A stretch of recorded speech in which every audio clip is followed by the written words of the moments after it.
Hi guys, welcome back on our YouTube channel. Today a new tutorial. We will look how to change the battery inside the key fob remote control of the new Golf 8. So yes, the key that you are looking is from the Golf 8, but if you have an Audi A3, the new Skoda Octavia or the new Seat Leon, the key is the same. This is the new key from VAG group. Okay, there are the classic 3 buttons, open, close and open the boot. Okay, and the battery is on the back. There is a cover, and removing the cover there is the battery inside. So first of all, it's necessary to take out the key, press the button on the side of the remote, and then insert just a bit the key, the metal key inside, and force, okay, the cover to go up.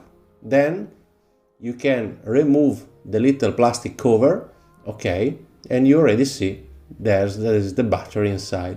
Okay, here you can see there are 4+1 plastic seats that fix the cover. Okay, and then with a screwdriver you can easily take out the just one battery that is inside. Okay, you can push from the top with the screwdriver and the battery goes out.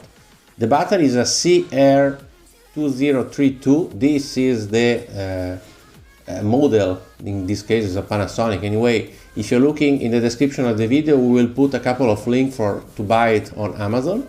And then the new battery, to put it inside, just push and move it down, and the new battery, okay, will be inside. Really easy to change it in just 1 minute. Okay. Then after the change it, you can repush the cover, okay, down, the plastic cover, to close, okay, the original key fob, re-put inside the metal key, and okay, fix it, finish, job done. Okay, and now the battery is okay. If you have a keyless in your car, the battery life will be really short, so we will probably change it every 6 months. Anyway, I hope you like this tutorial. Follow us on VAG Italy. Subscribe to the channel, is very important.